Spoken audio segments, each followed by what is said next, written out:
अति स्नेही हमारी राजयोगिनी डॉक्टर निर्मला दीदी जी जुड़ गए। दीदी जी का बिल्कुल तहे दिल से बहुत बहुत स्वागत है। दीदी को हाथ हिला के वेलकम कर सकते हैं। दीदी जी कौन है आप सबको तो पता ही है ना।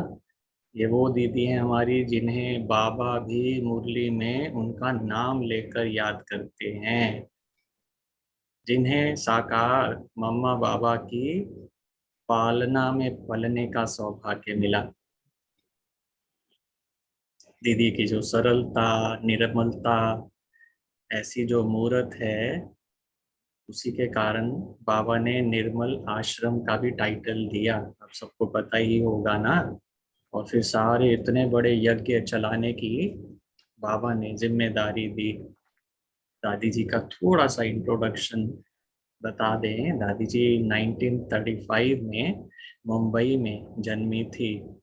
1962 में दीदी को ज्ञान मिला था जब दीदी अपनी मेडिकल की पढ़ाई कर रही थी। और फिर 1966 से लेकर 1971 तक दीदी ने मुंबई में बड़े सारे सेवा केंद्र खोले। और यही नहीं, साथ में अपनी मेडिकल प्रैक्टिस भी जारी रखी। और एक बड़ी सुंदर बात जो मालूम पड़ी थी हमें कि दीदी जी ऐसी यज्ञ की पहली कन्या थी जिन्हें पिताजी ने दहेज में सेवा केंद्र प्रदान किया था। कितनी बढ़िया चीज, देखो। और वहाँ दीदी क्या करती थी, देखो मेडिकेशन तो चलता ही था, लेकिन दीदी जी मेरे ख्याल से फर्स्ट ही थी नंबर में जहाँ पे मेडिकेशन के साथ मेडिटेशन के द्वारा सेवाएं दीदी करती थी। और फिर बाबा के कहने पर दीदी 1971 में सेवा के लिए विदेश गई थी। और 71 से लेकर 78 तक दीदी UK, USA, Africa, Australia, Mauritius, कितने सारे सेवा केंद्र खोलने के निमित्त बनी दीदी। तो निमित्त बनना, सेंटर खोलने का तो बाबा का ही कार्य हो सकता है ना। और फिर 1975 में दीदी जी ऑस्ट्रेलिया गए। और फिर 75 से लेकर 2008 तक दीदी जी ने ऑस्ट्रेलिया में कितने सारे सेंटर्स खोले। और फिर यही नहीं, उसके बाद दीदी जी पूरा नॉर्थ वेस्ट एशिया, करीब 18 देशों के दीदी जी को डायरेक्टर नियुक्त किया गया। कितनी बड़ी जिम्मेवारी, बाबा ने इतना ट्रस्ट किया इन्होंने इनके ऊपर और इतनी बड़ी जिम्मेदारी दी। और फिर 2009 से दीदी जी अब आबू में ज्ञान सरोवर में, आप सब मिले होंगे, मुझे तो कई बार मौका मिला दीदी जी से मिलने का। दीदी जी अब वहाँ पे सेवारत हैं जॉइंट एडमिनिस्ट्रेटिव हेड के रूप में। दीदी जी की छोटी सी बातें जो मैंने बहुत बारीकी से देखी जब भी हम दीदी को मिलते थे, सचमुच दीदी जी जैसे एक शांति का कुंड है। आप जाते हैं, you can feel that vibrations. कमरे में जाते हैं, दीदी जी इतने बड़े कमरे में अकेले बैठकर, सामने एक छोटा सा टेबल होता है और दीदी जी लिखती रहती हैं। शीज माइंड को खाली नहीं रखती हैं, बाबा, सेवा, बस इसी में व्यस्त रहती हैं। और वहाँ पर दीदी जी की जो एक हमारे को जो प्रकम्पन है, जो कहना होता है, एक फीलिंग होती है, व्हाट यू रियली फील। और इसी के लिए जब दीदी जी हमारे को सुबह सुबह अमृत वेला के समय जब दीदी हमें वो योग कराती थी, मुझे नहीं लगता कि मिनट भी लगता होगा और हम भी दीदी जी के साथ उड़ जाते थे। तो ऐसे दीदी जी का दिल से एक बार फिर से बहुत बहुत दीदी जी आपका स्वागत है। Thank you so much for coming over here.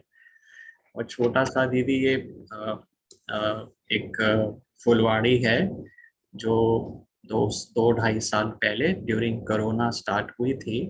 और तब से ये प्रोग्राम्स चल रहे हैं और एक भी मुरली तब से मिस नहीं करी बच्चों ने। और जो भी देश विदेश से जुड़े वो सारे दीदी जी अपना सेंटर्स के वहाँ से भी कनेक्ट हो गए हैं।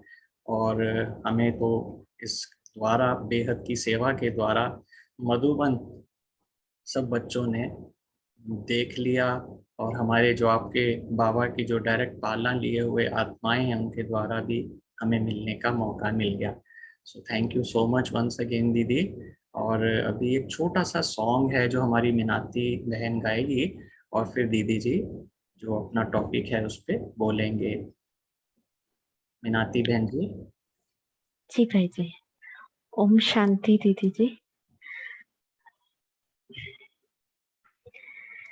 बाबा तेरा बनने में सुख मिलता इलाही है, सुख मिलता इलाही है, खुशियों से भरा जीवन हर पल में कमाई है, हर पल में कमाई है। बाबा तेरा बनने में सुख मिलता इलाही है, सुख मिलता इलाही है। तेरी छत्र छाया में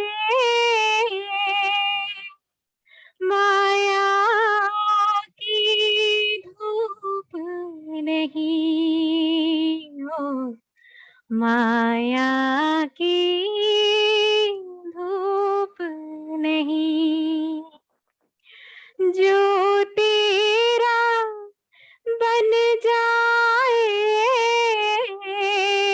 उसे कोई भी भूख नहीं हो, उससे कोई भी भूख नहीं।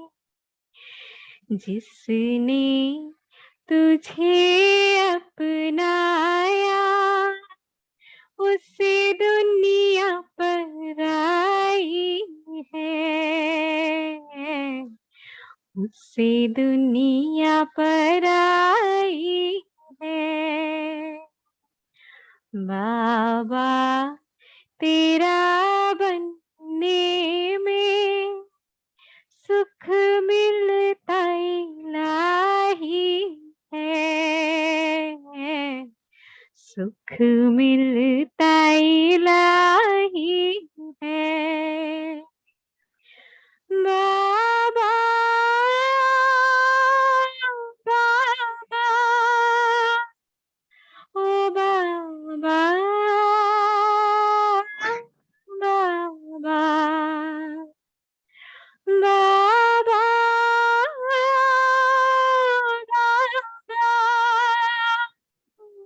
ओ बाबा बाबा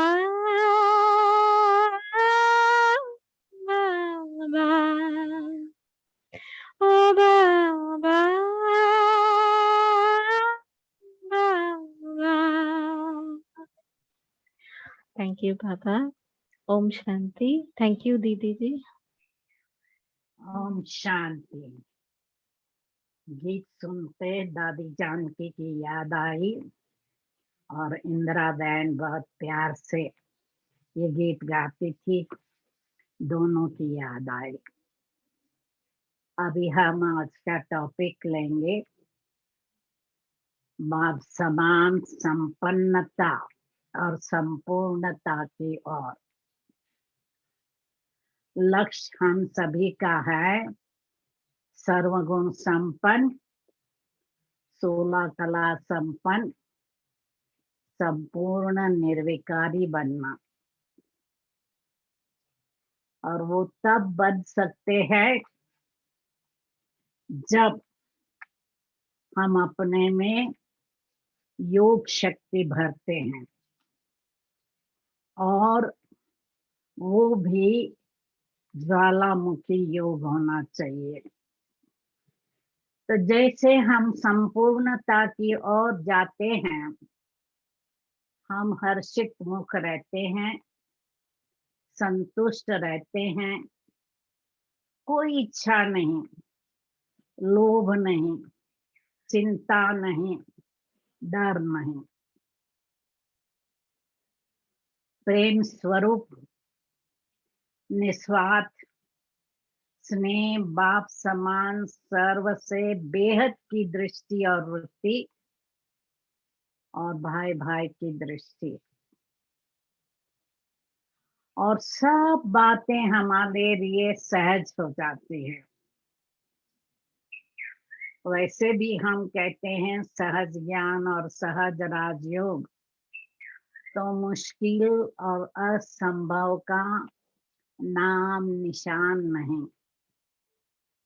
हम सहनशील बनते हैं, क्रोध का अंश नहीं, चिड़चिड़ापन नहीं, आवेश नहीं।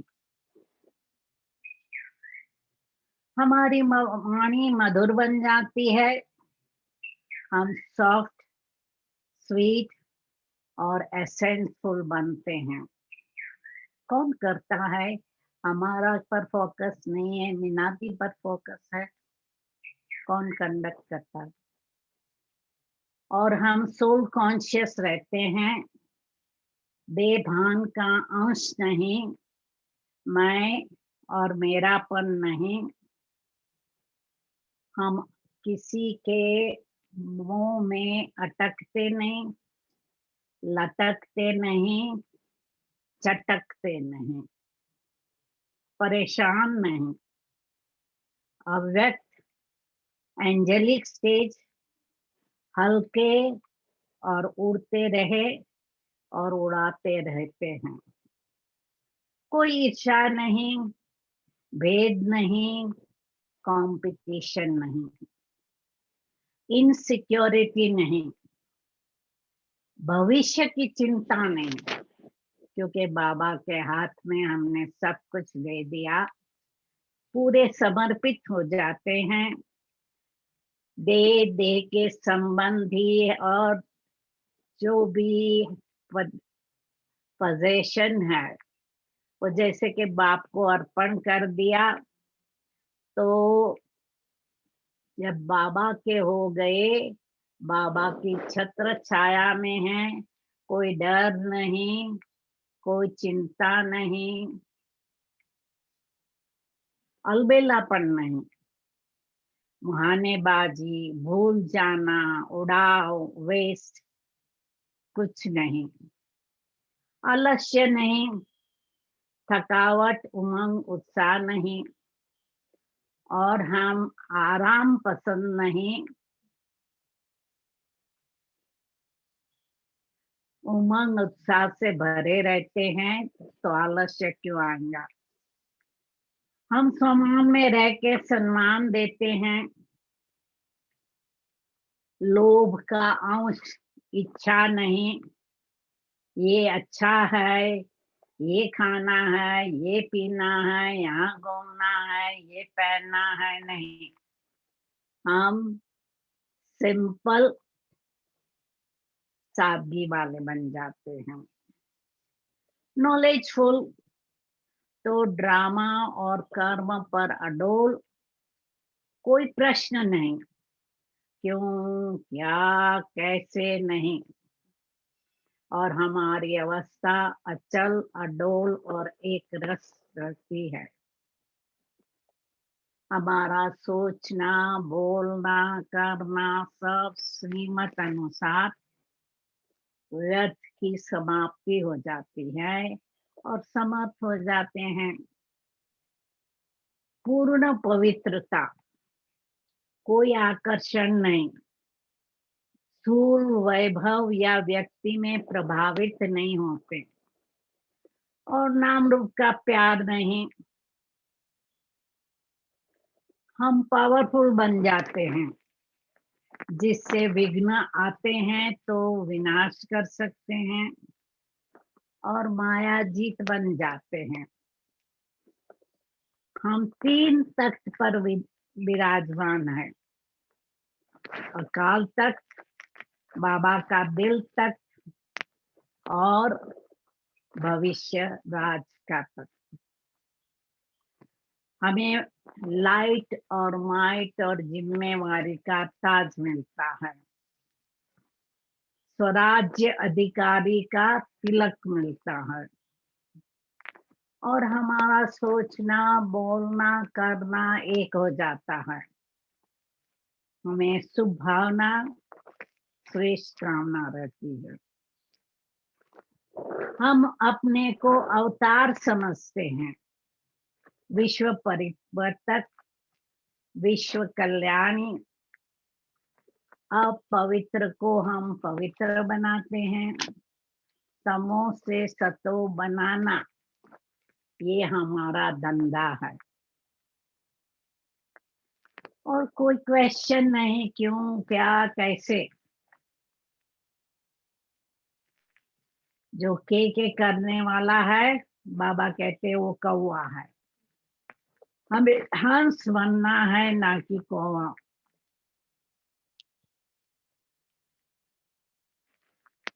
तो व्यर्थ संकल्प समाप्त हो जाते हैं और समर्थ संकल्प। तो ये हमारी अवस्था होती है, सर्वगुण संपन्न, 16 कला संपन्न, संपूर्ण निर्विकारी।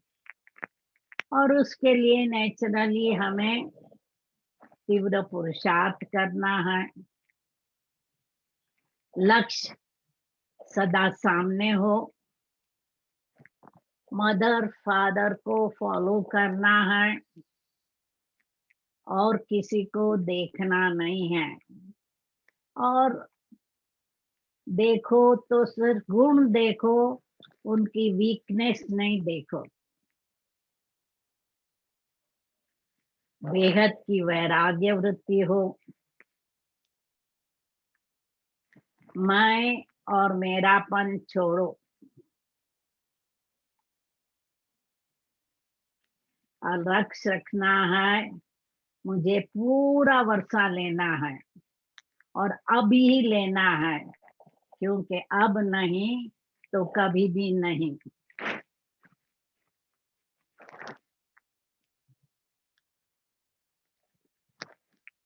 बीती को बीती करके फुल स्टॉप दे दो। समस्या आएंगी, पाठ पढ़ाने आएंगी, हमारी सहन शक्ति चेक करने आएंगी।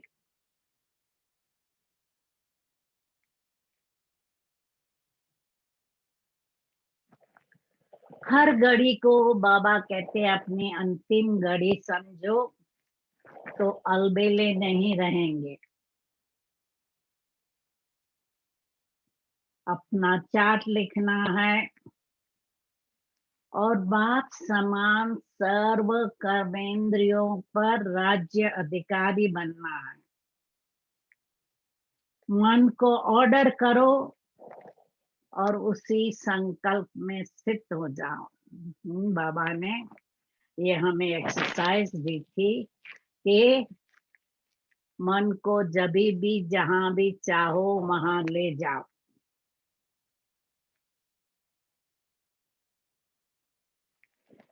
हमारा सर्व शक्तियों पर अधिकार हो। हमारे संस्कार आदि अनादि शुद्ध श्रेष्ठ पावन हो। एक राज्य, एक धर्म, ये धारणा हो।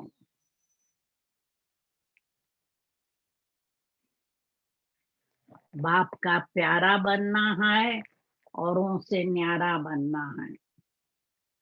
हमारी निर्लिप्त स्थिति हो, एक भी कमजोरी ना हो, नहीं तो एक कमजोरी माया का गेट खोल देंगी।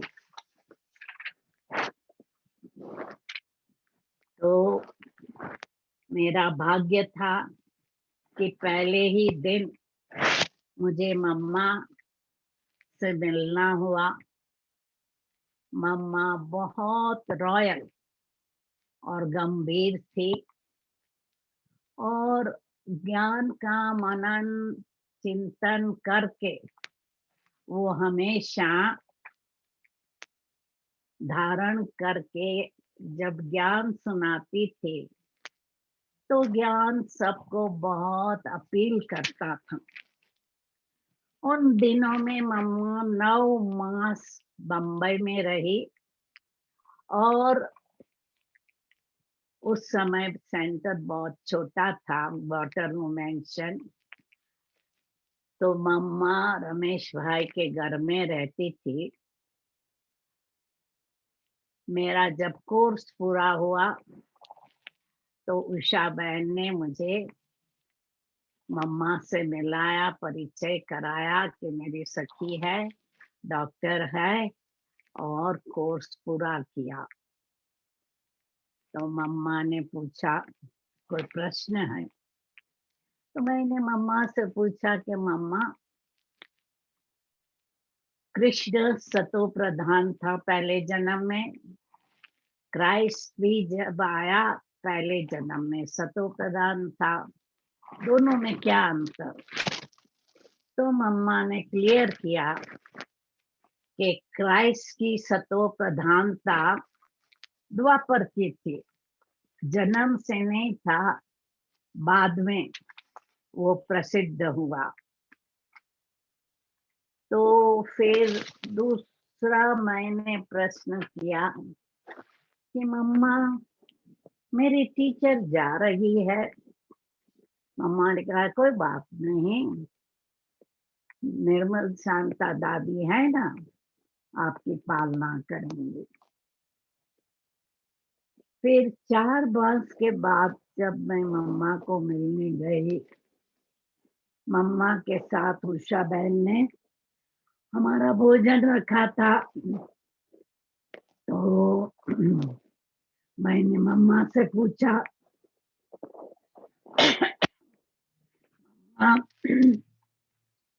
मेरी इच्छा नहीं है प्रैक्टिस करूं, मेरी इच्छा है बाबा की सेवा में लग जाऊं। मम्मा कहे जब तुम ब्रह्मा बाबा से मिलो तब ये सवाल पूछता। तो मम्मा ऐसे विशेष प्रश्न का खुद जवाब नहीं देती थी, ब्रह्मा बाबा से डायरेक्ट करती थी। और मम्मा की जो विशेषता जिसके कारण वो मम्मा बनी, शुरू से उनको मुरली से प्यार था, लगन थी, मुरली कभी मिस नहीं करती थी। अमृत वेला भी उनका जो नियम था 2:30 बजे, तो वो भी कभी मिस नहीं करते थे। एक बारी बम्बई में रमेश भाई के घर में जब रहती थी तो क्या हुआ कि रात को देरी तक मिनिस्टर से मिलना हुआ। बाद में जब वो सोई तो 12 बज गया था। तो रमेश भाई ने प्रश्न पूछा, मम्मा आप इतना देरी से सोई और इतना जल्दी उठ गई? तो मम्मा कहती है 2:30 बजे मेरी पीयू से अपॉइंटमेंट थी। यदि मिनिस्टर को मिलने के लिए मैं 12 बजे तक जाग सकती हूँ, तो मैं अपने पीयू की अपॉइंटमेंट कैसे मिस कर सकती हूँ?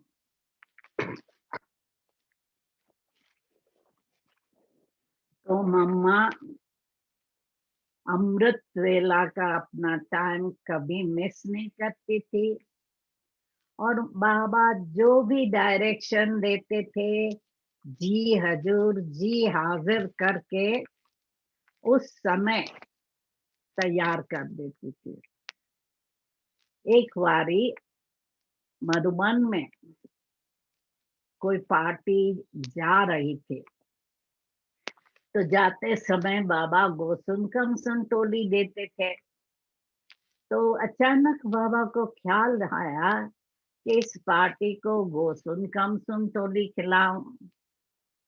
तो मम्मा को कहा, मम्मा गरम गरम हलवा बना के लाओ। और दादी जो वहां थी वो कहे कि ये पार्टी तो अभी जा रही है और बाबा कहता है मम्मा को हलवा बनाओ। पर मम्मा ने प्रश्न नहीं किया, जाके बना के ले आई। और बाबा ने किसी भाई को साइकिल पर बस स्टॉप पर भेजा। ये उन दिनों में हम सभी बस स्टॉप पर पैदल जाते थे और सामान करीब 1 घंटे के पहले चला जाता था। तो बस स्टॉप पर सामान चढ़ता ही था और ये भाई गरम गरम हलवा लेकर पहुंच गया। तो मम्मा जब भी बीमार थी तो कभी भी उनके चेहरे से दर्द की एहसान नहीं होती थी। हमेशा चेहरा हर्षित रखा और किसी को मालूम नहीं पड़ा कि मम्मा को कैंसर है और अभी टर्मिनल स्टेज पर है। तो 4 जून को जब मम्मा जा रही थी तो सबको टोली दिया गोसुन कम सुन के। तो सब एक तरफ से आते थे, दूसरे तरफ से जाते थे। जब सामने आकर दृष्टि देते थे तो मम्मा अपना शांत और शीतल रहती थी।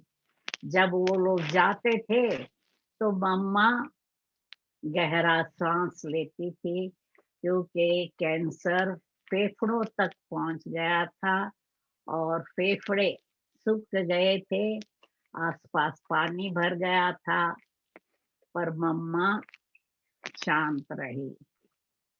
लास्ट दिन भी शरीर छोड़ने के पहले गुरुवार के दिन बाबा अमृत पिलाते थे और मम्मा भोग देती थी। तो लास्ट दिन तक मम्मा सर्विस करती रही। बम्बई में ज्यादा दिन उनको इसलिए रहना पड़ा कि उस समय लक्ष्मी नारायण का चित्र बन रहा था। मम्मा ध्यान में नहीं जाती थी, शील दादी ध्यान में जाती थी। पर मम्मा की बुद्धि इतनी क्लियर थी कि वो आर्टिस्ट को डायरेक्शन देती थी कि चित्र कैसा होना चाहिए। तो आज भी जो लक्ष्मी नारायण का चित्र बना हुआ है वो मम्मा और शील दादी के डायरेक्शन से बना था। ब्रह्मा बाबा से मेरा मिलना हुआ जब मैं पहली बारी मधुबन में आई, जब तक मुझे 15-16 मास ज्ञान में हो गया था। तो जब मैं मधुबन में पहली बारी आई, उसके पहले बाबा से पत्र व्यवहार तो हम लिखते ही रहते थे और अपना पोता मेल भी लिखते थे। तो ब्रह्मा बाबा से पहली मुलाकात में ऐसे नहीं लगा कि कोई मैं नई व्यक्ति से मिल रही हूँ। ये 5000 वर्ष पहले वाला हमारा बाबा है। तो उस समय मैं निर्मल शांता दादी के साथ यूपी पंजाब का टूर करके आई थी। तो टूर के लिए टिकट तो निकाली थी, पर साथ में जो पैसा लिया था तो कोई भी सेंटर पर, स्टेशन से जब सेंटर पर जाते थे, टांगा उस दिनों में टांगा करते थे, घोड़े गाड़ी। तो पैसा सेंटर वाले ही देते थे, तो हमारा कुछ खर्चा नहीं हुआ। तो जो बचा मैंने यज्ञ में बाबा को दे दिया। और मैं जब ज्ञान में आई, मेडिकल प्रैक्टिस करती थी, और 62 में इंडिया चाइना की वॉर चलती थी, तो उस समय मैं हमारी इनकम का 80% नेशनल डिफेंस फंड में देती थी, 10% अपने लौकिक पॉकेट मनी के लिए रखती थी। पर जब ज्ञान में आई तो मैंने कहा अभी मुझे इतना डिफेंस फंड में नहीं देना है, मैं यज्ञ में दूंगी। तो 80% यज्ञ में देना शुरू किया, 10% डिफेंस फंड में देती थी, 10% अपने पास रखती थी। तो बाबा ने देखा कि मैं आते ही समर्पित हो गई। और दूसरा बाबा ने देखा कि मेरे में ऑनेस्टी, सफाई, सच्चाई और निर्मलता, मधुरता आदि आदि, सरलता, ये मेरे संस्कार हैं। तो जब भी पत्र लिखते थे, ये सब टाइटल देते थे और हमें आगे बढ़ाते थे। फिर उस समय बम्बई में सिर्फ 2 सेवा केंद्र थे, एक वाटरलू मेंशन और एक साइंस सेंटर जहां ब्रिजेंद्रा दादी रहते थे। तो रमेश भाई को विचार आया कि बाबा का आश्रम तो कोई बंगलो टाइप होना चाहिए, फ्लैट में अच्छा नहीं लगता है आश्रम। तो उसने मुझे कहा कि आप कांदीवली बोरीवली तरफ जहाँ रहती हो वहां मकान ढूंढो, क्या प्राइस है, क्योंकि शहर से दूर होने के कारण वहां सस्ता हो सकता है। तो मैंने सोचा कि मैं शादी तो अभी करना नहीं है, मेरे लिए लौकिक पिता ने डाउरी के लिए पैसा रखा था और मेरी बहनों को शादी में उन्होंने फ्लैट दिया था। तो मैंने कहा कि मेरे पिताजी के बंगलो के पीछे प्लॉट था, मैंने सोचा क्यों नहीं मैं वो प्लॉट की मांग करूं। तो पिताजी को पूछने के पहले मैंने ब्रह्मा बाबा से पूछा कि बाबा क्या करूं, मैं पिता से प्लॉट मांगू? तो बाबा कहे हाँ, तुम्हारा लौकिक पिता प्लॉट देगा तो अलौकिक पिता तुमको मकान बना के देगा। पर मेरे पिताजी ने कहा कि नहीं, मैं तुमको फ्लैट का पैसा दूंगा, तुम फ्लैट ढूंढो। दूसरा, मेरे पिताजी की इच्छा थी कि मैं कांदीवली में प्रैक्टिस करूं, और मैंने सोचा कि कांदीवली अर्थात बम्बई में तो बहुत डॉक्टर्स है, कंसल्टेंट है, एक एक गली में 2-4 डॉक्टर होते हैं। तो मैं बम्बई में प्रैक्टिस नहीं करूंगी, गांव में जाऊंगी। तो मैंने बाबा से पूछा, पहले तो पूछा कि बाबा मेरी दिल नहीं है प्रैक्टिस करूं। तो बाबा ने कहा नहीं, तुमको डबल डॉक्टर बनना है, प्रैक्टिस जरूर करनी है। फिर मैंने कहा कि मेरे पिताजी की इच्छा है मैं कांदीवली में करूं और मेरा विचार है कहा गांव में जाओ। तो बाबा कहता है कांदीवली भी तो गावड़ा है, तो वहीं करो प्रैक्टिस। तो इसलिए मैंने कांदीवली में ही फ्लैट ढूंढना शुरू किया और कांदीवली में ही डिस्पेंसरी के लिए जगह ढूंढी और मेरे पिताजी और माताजी ज्ञान में नहीं थे, परंतु सहयोगी थे। तो सहयोगी होते भी मुझे सेंटर के लिए मकान दिया। इस कारण बाबा ने मुरली में हमारी महिमा की, ये समझदार है, लौकिक पिता से मकान लिया और बाबा से मिलते रहे। हम लोग बाबा से साल में एक बारी आते थे, ग्रुप को लेकर आती थी सेंटर से मैं, और बाबा से स्नेह भरी पालना लेते थे। तो हमको बाबा का टाइम टेबल मालूम था, तो हम लोग क्या करते थे, खाना खा के फिर बाबा उस समय किसी न किसी ब्राह्मण के साथ चौपट खेलता था या ताश खेलता था।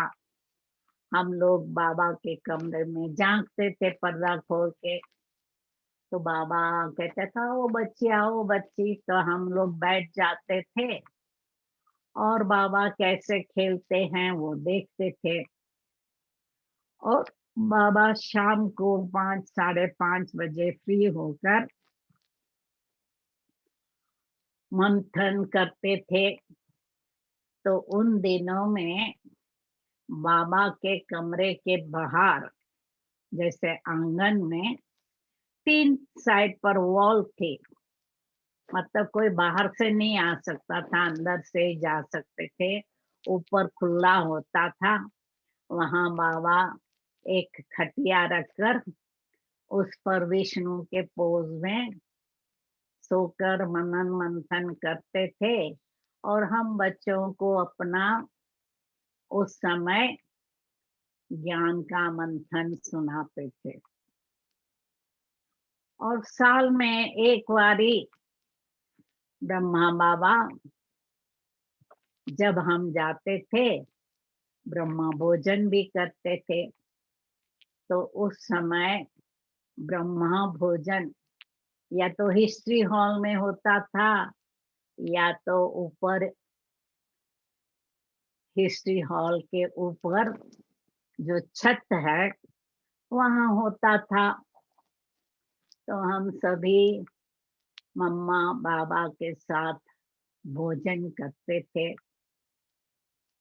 तो बाबा के जीवन में बैलेंस था, न्यारे और प्यारे थे। उनका इतना प्यार होता था, जो भी सामने आता था समझता था कि बाबा जितना मुझे प्यार करता है उतना और किसी से नहीं करता। परंतु न्यारा भी रहता था। जब विश्व किशोर भाव ऑपरेशन के लिए बम्बई गया था, प्रोस्टेट का ऑपरेशन था, ब्लड प्रेशर हाई था, इसलिए मेजोरिटी डॉक्टर ने मना कर दी थी। परंतु एक डॉक्टर था बम्बई में सर्जन, उसने कहा भले मैं करूंगा। तो 5-6 दिन ऑपरेशन के बाद उन्होंने शरीर छोड़ा। परंतु शरीर छोड़ने के पहले बाबा बहुत लाइट और माइट देते थे, सकाश देते थे, या उन दिनों में कहते थे मैं करंट देता हूँ बच्चे को। और जब शरीर छोड़ा तो बम्बई से दादियों ने फोन किया कि भाऊ ने शरीर छोड़ा। तो बाबा स्नान करते थे, स्नान करते रहे, 1 मिनट भी नहीं रुके। फिर दादी ने पूछा कि उनके शरीर को वहां ले आवे, अर्थी को। बाबा ने कहा नहीं लाना है, अर्थी को लाने का क्या फायदा, आत्मा ने तो शरीर छोड़ दिया, वहां ही अंतिम क्रिया कर दो। तो भाव बाबा का राइट हैंड था, परंतु बाबा का बिल्कुल अटैचमेंट नहीं था। मम्मा ने शरीर छोड़ा, तब बाबा ने संदेशी को 1-2 बारी भेजी कि अभी बच्चों को मम्मा की दरकार है बाबा, उसको अभी नहीं ले जाओ। पर शिव बाबा ने कहा कि नहीं, अभी शरीर पुराना जर्जरीभूत हुआ है, इसलिए अभी मम्मा नहीं आएंगे। और बाबा का बैलेंस था लव और लॉ का। लव से भी चलते थे तो लॉ भी चलाते थे। जानकी दादी अपना अनुभव सुनाती थी कि एक बारी होली के दिन बाबा ने सब दादियों को मधुबन में बुलाया कि आओ बाबा के साथ होली मनाओ। दादी आई और उसी दिन शाम को बाबा कहते हैं कॉन्फ्रेंस में जाओ। दादी कहे मैं तो अभी अभी आई हूँ होली मनाने, आप कैसे भेजते हो। तो बाबा ने कहा कोई बात नहीं है, जाना ही है।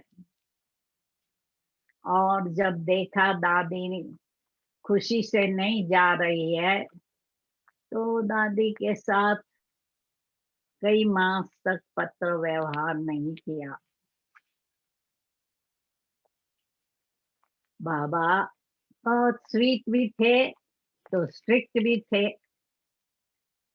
मम्मा स्वीट, हमेशा स्वीट रहती थी और पर्सनली शिक्षा देती थी, पर बाबा तो क्लास में ही बोल देते हैं कि हाँ, कई बहनों का आपस में फैमिलियरिटी होती है, नाम रूप का आपस में प्यार होता है, आदि आदि, और बहनें सामने होती है और सब समझ जाते हैं कि बाबा फलानी बहन के लिए एक मुरली चला रहे हैं। फिर बाबा के जीवन में इकोनॉमी भी थी और उदारता भी थी, क्योंकि बाबा स्पेशली बेगरी पार्ट में हमेशा देखते थे कि कौन जाकर कॉस्ट प्राइस पे या फ्री चीजें खरीदे लाते हैं, क्योंकि उस समय 400 लोग थे। उसके बाद भी हम लोग जब दिल्ली बम्बई से आते थे तो क्या करते थे, बाबा फ्रूट देखते थे और प्राइस पूछते थे कितना प्राइस जी। तो बाबा को आम है, एप्पल है, सबकी प्राइस मालूम होती थी। और यदि हमने ज्यादा खर्च किया हो या क्वालिटी ऐसी अच्छी नहीं होती थी तो कहते थे बुद्धू है, खरीदारी करने नहीं आती है। तो साथ साथ जनरस भी थे, उदार। कोई भी आता था मधुबन में तो बाबा जरूर उनको सौगात भी देता था और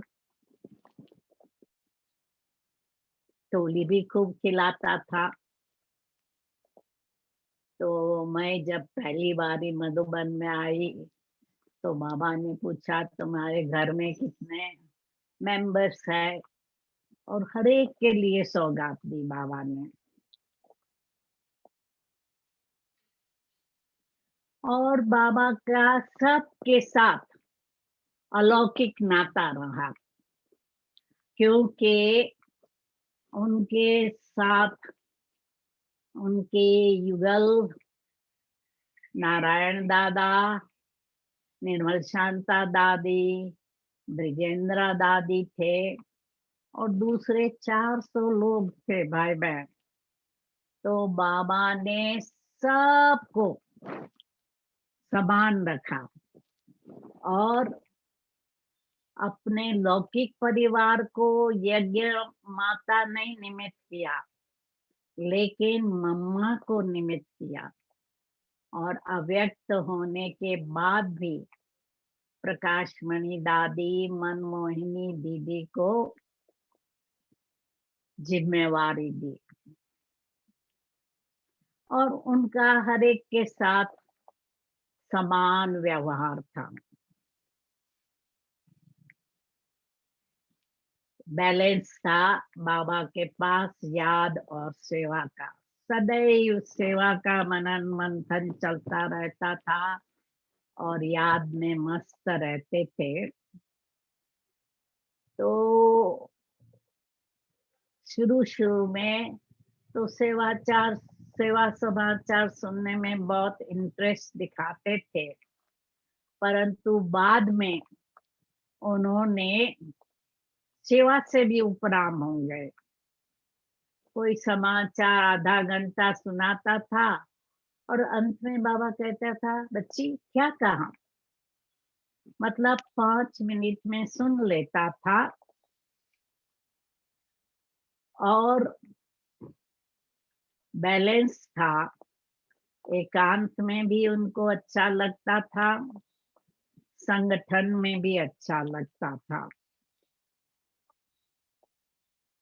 जिम्मेवारी भी उठाते थे तो निमित्त समझकर हल्के भी रहते थे।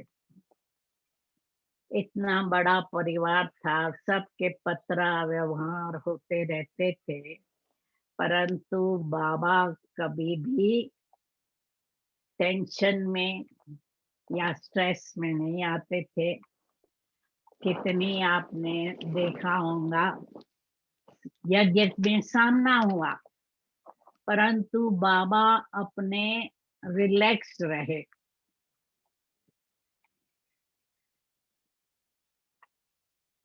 क्योंकि शिव बाबा का कार्य है, शिव बाबा का यज्ञ है, उनकी जिम्मेवारी है। तो एक तरफ बाबा बिजी भी थे और इजी भी रहते थे। बाबा के अंदर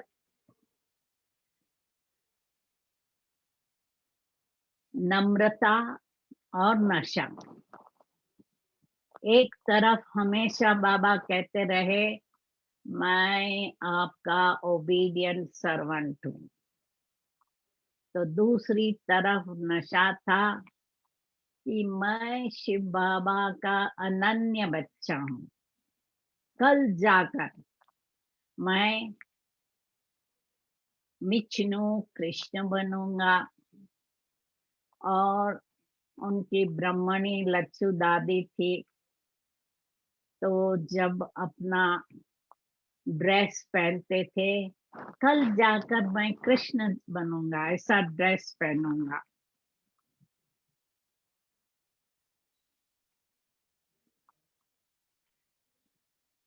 और बाबा हमेशा कहते रहे, स्व सेवा और विश्व सेवा का बैलेंस रखो।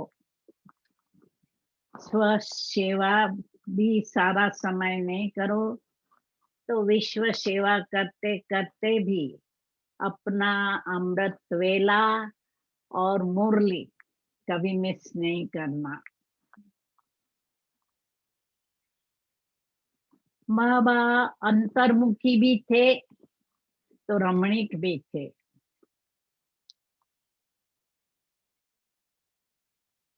एक बारी जब प्रकाशमणि दादी बंबई में थी, शुरू में इतनी सेवा नहीं होती थी, तो बाबा ने क्या किया, मरी हुई मक्खी पोस्ट की कि तुम बम्बई में बैठकर मक्खियां मारते हो।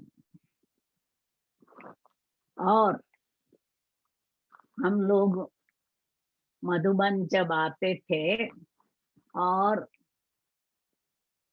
वापस जाते थे, क्योंकि विदेश से हम फरवरी मार्च में आते थे, और अप्रैल में जब बाबा की सीजन पूरी होती थी हम चले जाते थे, या बम्बई से भी जब आते थे तो हम मई मास में ज्यादा आते थे, क्योंकि बच्चों की छुट्टियां होती थी। तो हम जब जा रही थी तो लच्छू दादी दौड़ती दौड़ती आई कि बाबा ने आपके लिए गरम गरम पकौड़े भेजे। और बाहर से पकौड़े का था, परंतु अंदर मूंगफली के छिलके या कभी कॉटन होता था।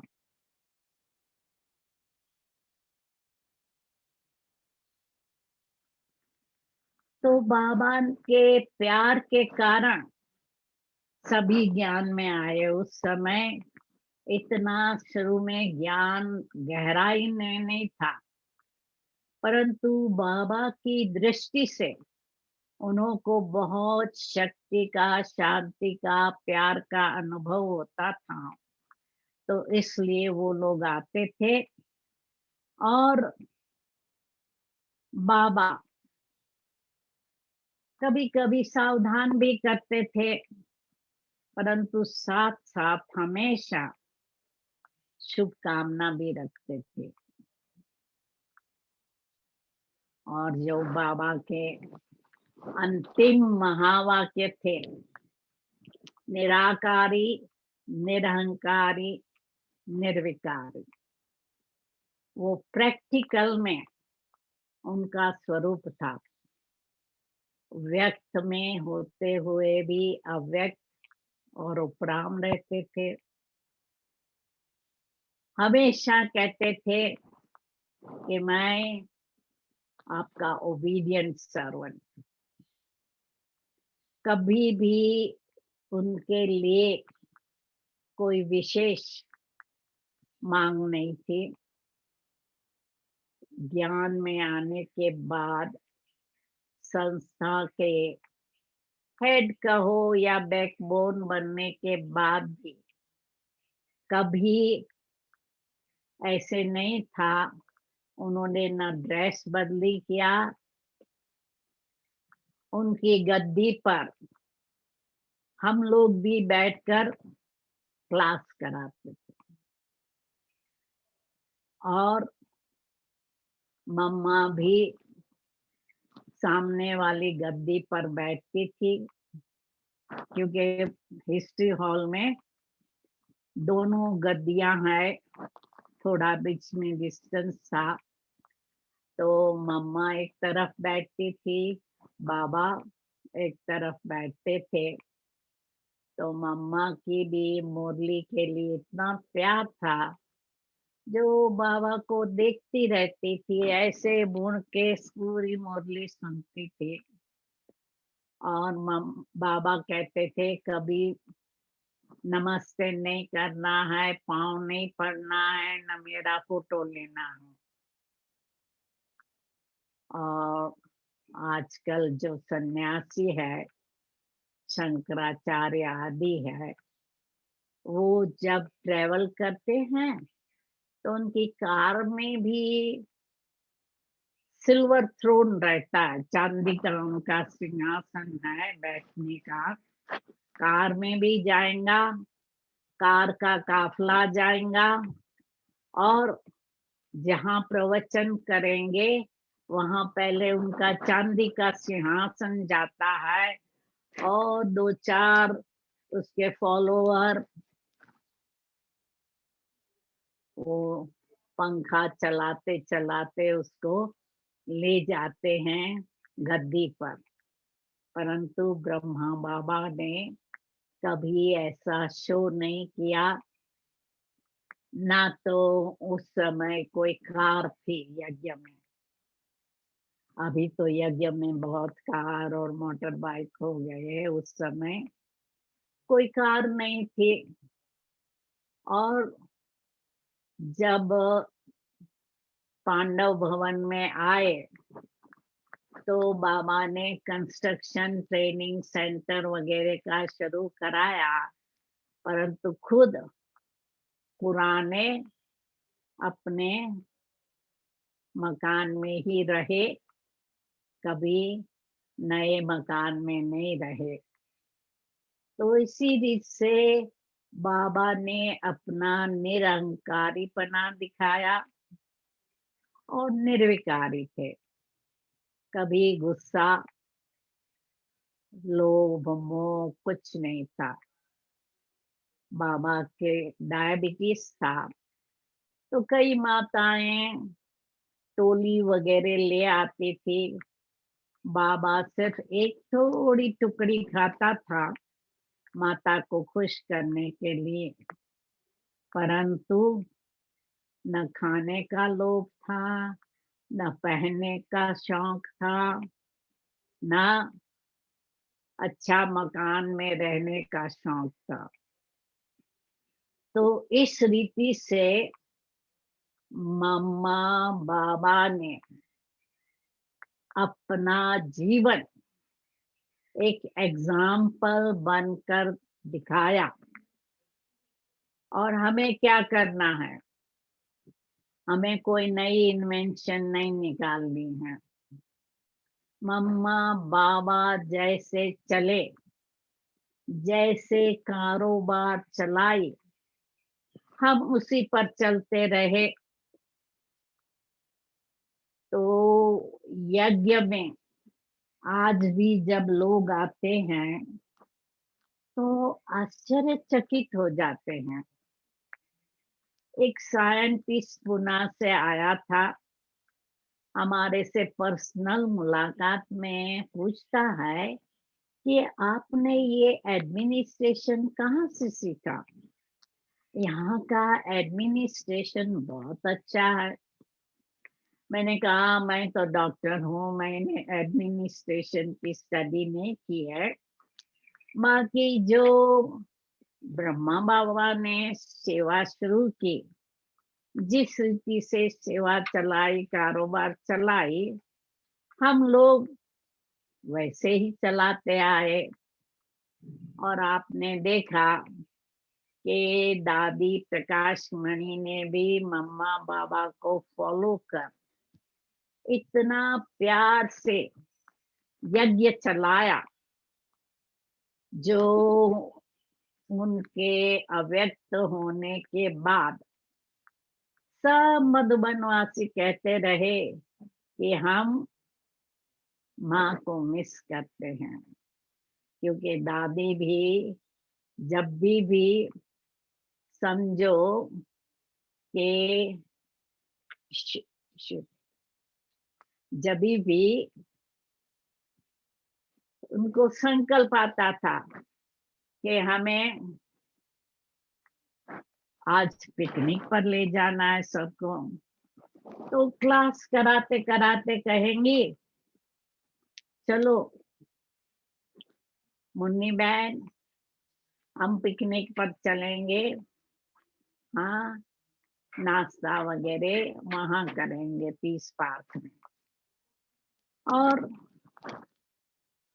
भोली दादी सब तैयार कर देती थी। और जब भी दादी कहती थी आज ठंडी है, चलो हम सबको गरम गरम हलवा खिलाएंगे या क्लास के बाद गरम गरम पकोड़ा खिलाएंगे, और क्लास में डायरेक्शन दे देती थी और भोली दादी सब तैयार कर देती थी। तो बाबा के यज्ञ में बाबा ने जैसे प्यार से सबको चलाया, बाबा का प्यार ऐसा था जो सबको बच्चे बच्चे कहता था। चाहे कोई मिनिस्टर है, चाहे लेबरर है, चाहे पशु पक्षी थे, सबको बच्चे बच्चे कहता था। और कभी लेबरर के पास गरम कपड़े नहीं होते थे तो बाबा फौरन लच्छू दादी को कहता था, लच्छू बेटा इनको गरम स्वेटर दो। और आपको मालूम होगा कि अभी तक यज्ञ में हर सर्दी के दिनों में हर एक लेबरर को एक ब्लैंकेट दिया जाता है। और बाबा गर्मी के दिनों में 10 बजे की पोस्ट पूरी करके झोंपड़ी में पत्र लिखना या पर्सनल मिलना का काम करता था। तो हर रोज एक ही टाइम पर उनको जाना होता था। एक चिड़िया आती थी तो बाबा लच्छू दादी को कहता था, लच्छू बेटा इस बच्ची को कुछ तोली दो। और लच्छू बच्ची कुछ चिड़िया को तोली देती थी और चिड़िया रोज आती रहती थी क्योंकि टोली मिलती थी।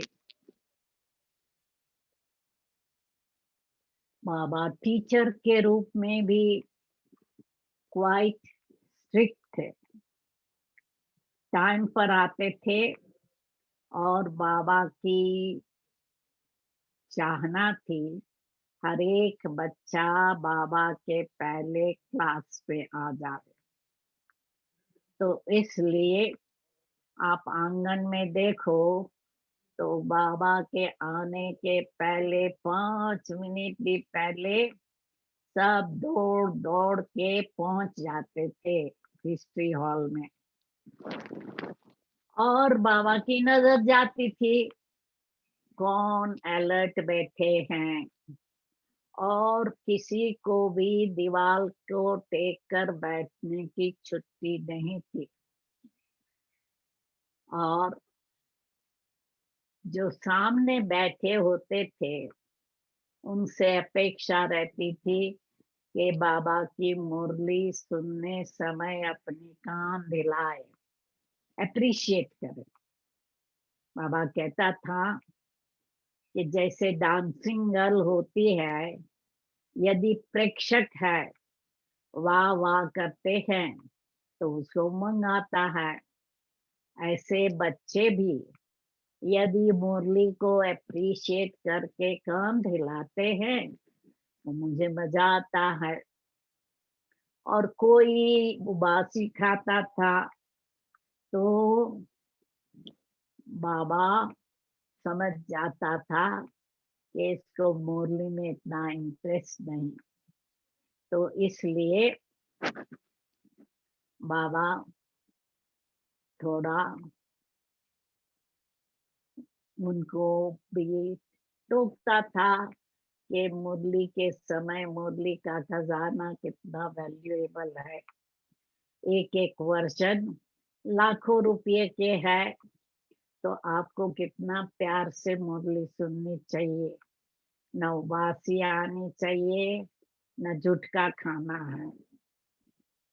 तो इसी रीत से बाबा टीचर के रूप में भी स्ट्रिक्ट थे परंतु स्वीट भी थे। और गुरु के रूप में भी बाबा एडवाइस देते रहे सबको, श्रीमत जिससे हमारी सदगति देती है वो गुरु के रूप में देते रहे। तो शिव बाबा ने अपना कार्य ब्रह्मा बाबा से किया और कराया। तो शिव बाबा के जो भी विशेष महिमा है हम ब्रह्मा द्वारा अप्रिशिएट करते थे। ये ब्रह्मा द्वारा बाबा ने ये सब कुछ दिया है। तो बाबा मम्मा की जितनी महिमा करे उतनी कम है, पर दीदी दादियों ने भी सभी को ने मम्मा बाबा को फॉलो किया। जब दादी प्रकाशमणि और दीदी मनमोहिनी को ब्रह्मा बाबा के अव्यक्त होने के टाइम नियुक्त किया, तो सभी ने समझा कि अभी तो ब्रह्मा कुमारी संस्था गई की गई। एक तो ब्रह्मा बाबा गया और दूसरा 2 बहनों को कारोबार सौंपा गया। अभी 2 बहनें कभी साथ में जेलसी के बिगड़ रह नहीं सकती है, चाहे बहनें हैं, चाहे देरानी जेठानी है, चाहे सासू बहू है, झगड़ा ही झगड़ा होगा। परंतु बाबा ने इन्हों का ज्ञान योग का फाउंडेशन इतना मजबूत रखा कि दीदी दादी ने मिलकर यज्ञ को इतना आगे बढ़ाया, जो ब्रह्मा बाबा के सामने 124 सेवा केंद्र थे। दादी प्रकाशमणि ने जब शरीर छोड़ा तब 120 देशों में बाबा के सेवा केंद्र खुले। दादी ने विदेश की भी बहुत सेवा की और 1 साल के बाद, 1 साल सब कंपेयर करते रहे कि बाबा मुझे ऐसे खिलाता था, पिलाता था, पालना करता था, मुझे मुरली भेजता था, आदि आदि। पर 1 साल के बाद सभी ने कहने लगे, हाँ दीदी दादी से हमें मम्मा बाबा जैसी ही भाषा आती है। तो बाबा ने इन्हों को ऐसा तैयार किया जो सब मिलकर इतनी अच्छी सेवा की संगठन में कि दादियों ने भाइयों को रिस्पेक्ट दिया, क्योंकि उस समय आनंद किशोर भाई, चंद्रहास दादा, विश्व रतन दादा आदि आदि जो भाई थे, उन्हों को भी आगे रखा और खुद भी आगे रही। तो बाबा ने संगठन में मिलजुल कर कैसे रहना है ये सबको सिखाया। जब दादी प्रकाशमणि और रतन मोहिनी दादी और आनंद किशोर दादा विश्व हिंदू धर्म सम्मेलन में हरिद्वार ऋषिकेश गई थी, तो स्वामी शिवानंद ने दादी को कहा कि तुम्हारे बाबा ने 400 भाई बहनों को कैसे साथ में रखा, क्योंकि मैंने कोशिश की 20 माताओं को, वैसे हम साधु नो को माताओं को ट्रेनिंग नहीं देते, उन्हों को संन्यास नहीं कराते। हमने सोचा कि चलो 20 माता से ट्रायल करूं। हमने 1 मास उन्हों को रखा और तौबा तौबा कर दिया, क्योंकि ईर्ष्या के वश आपस में इतना झगड़ा करती थी माताएं। हमने कहा तो ये तो संन्यास लेने में समर्थ नहीं है। फिर हमने सोचा चलो 20 माताओं का कोई पढ़ी लिखी माताओं को साथ में रखकर ट्रेनिंग लो। और वही रिजल्ट आई कि वो माताएं आपस में ईर्ष्यावश लड़ झगड़ती रही। और ब्रह्मा बाबा ने 14 साल आप लोगों को कैसे रखा एक छत के अंदर। तो ये था बाप दादा की शक्ति, जो इन्हों को सबको प्रेम के वश रख करके प्रेम में चलाया और ज्ञान योग में ऐसा मजबूत किया, जो ब्रह्मा बाबा के बाद भी अपने संगठन में रहकर इन्होंने बहुत कुछ संस्था को आगे बढ़ाया।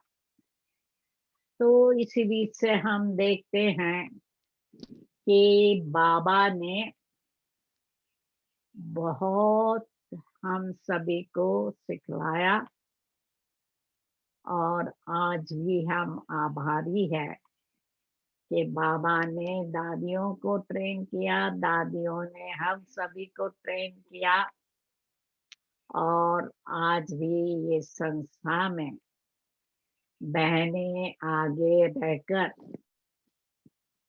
शिव शक्ति और पांडव सेना सब मिलकर बाबा का इतना बड़ा यज्ञ चला रही है। क्योंकि दिन प्रतिदिन ब्राह्मणों की संख्या तो बढ़ती ही जाती है और जैसे जैसे समय बीतता जाता है रजो तमो आत्माएं भी आती जाती है, परंतु बाबा ने दया करुणा प्रेम हिम्मत हमें सिखाई, जिस हिम्मत से आज हम देखते हैं कि लाखों लोग परिवार में रहकर गृहस्थ व्यवहार में रहते, कारोबार चलाते, अभी संपूर्ण निर्विकारी बनकर रहकर दिखाते हैं। जो साधु संत महात्मा ना कर सके वो ये ब्रह्मा कुमार कुमारियां कर सकती है। इसलिए साधु संत भी जब हमारा जीवन देखते हैं, बोल चाल चलन देखते हैं, तो यहाँ भी मधुबन में इंटरनेशनल कॉन्फ्रेंस में स्वामी सच्चिदानंद अमेरिका से आए थे। कहा कि ये तो सब हंस है, हमारे तो सिर्फ गुरु लोग ब्रह्मचर्य का पालन करते हैं, लेकिन तो आप सभी तो सभी ब्रह्मचर्य का पालन करते हो। और विदेश से भी जो डेलीगेट्स आते थे, अज्ञानी होते थे, तो एक डेलीगेट ने अपना अनुभव सुनाया कि मैं मधुबन पहुंचा सवेरे 4 बजे, तो सब सफेद कपड़ों में शांति से हॉल में जा रहे थे। एक भाई ने हमारी सूटकेस उठा ली और हमको अपने कमरे में पहुंचाया। वही भाई को देखा तो वो किचन में भी काम कर रहा था, क्लास भी करा रहा था। कितने ये निर्माण है और हमें यहाँ इतना प्यार मिला जो हमें सारे जीवन में नहीं मिला। तो जो भी पीस ऑफ माइंड में गेस्ट आते हैं या इंटरनेशनल कॉन्फ्रेंस में आते हैं, वो ब्राह्मणों की संस्था की सराहना करते हैं। कहते हमने कभी नहीं सोचा कि इंडिया में इतनी सफाई हो सकती है, और यहाँ आके जब वहां से डेलीगेशन आया था, चेकोस्लोवाकिया से एक डेलीगेशन आया था, उसने हमको बताया, 4-5 दिन ही रहे होंगे, परंतु जाते जाते रोते रोते गए कि आप लोग हमारे लिए प्रार्थना करना। उस समय वो कम्युनिस्ट कंट्री थी, कि हमारे लिए प्रार्थना करना कि हम ईश्वर को याद कर सके, हम अपने धर्म को फॉलो कर सके। तो बाबा ने हमारे अंदर इतनी डिसिप्लिन भी रखी, मर्यादाएं भी रखे, नियम भी रखे, परंतु हमारा जीवन इतना श्रेष्ठ बनाया, जो आज भी देश विदेश के लोग सराहना करते हैं। इतने तक कि एक सन्यासी दिल्ली से आया था, वो ब्रह्मा कुमार बन गया और बैच पहन के आया था। हमने पर्सनली इससे पूछा कि आप बैच पहनकर घूमते हो, आपको अन्य सन्यासी या फॉलोअर्स कुछ कहते नहीं है? तो है, मुझे जो कुछ कोई कहता है मैं कहता हूँ, चलो ब्रह्मा कुमारियों के पास आओ और देखो। तो मैं उनको खुद ले आता हूँ, और जब वो आते हैं तो रियली समझते हैं कि ये ब्रह्मा कुमारियां हमारे से भी आगे बढ़ गई है, गृहस्थ व्यवहार में रह के पवित्र रहती है।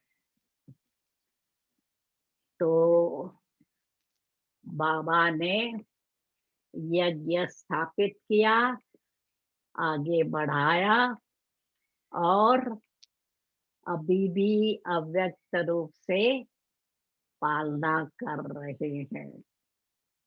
ओम शांति।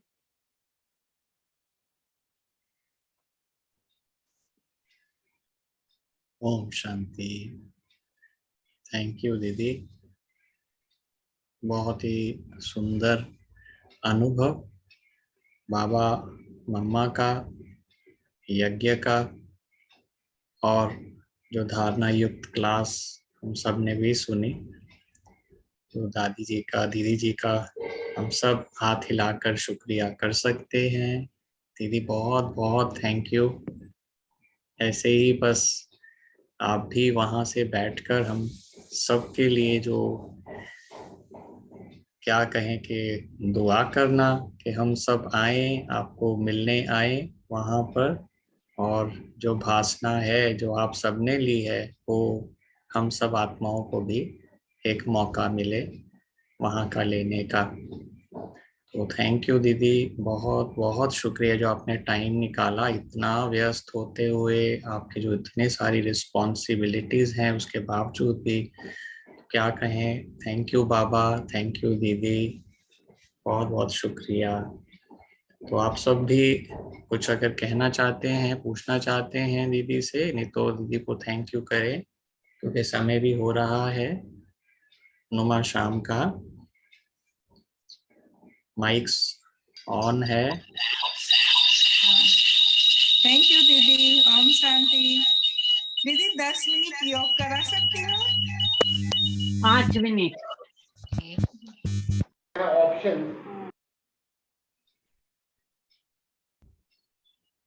योग हो जाए तो बहुत ही अच्छा है। दीदी करा सकते हो दीदी, 5 मिनट सब पूछ रहे हो। हाँ, जरूर जरूर जरूर।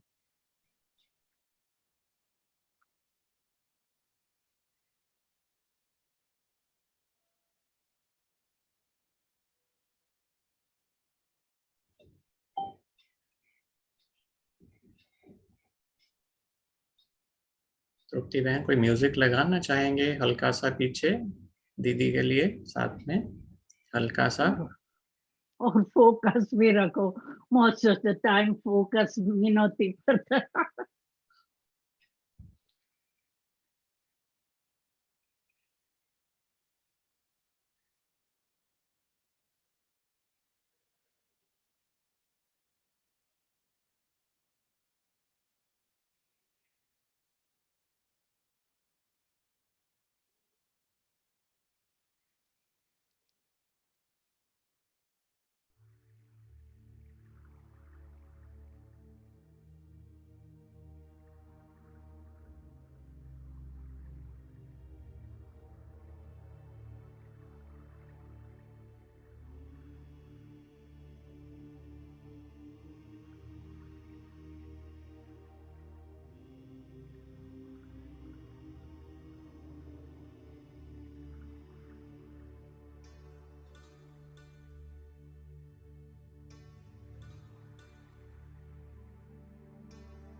ओम शांति।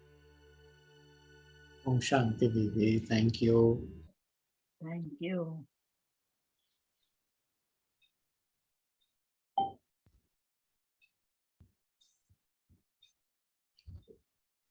ओम शांति आप सबको।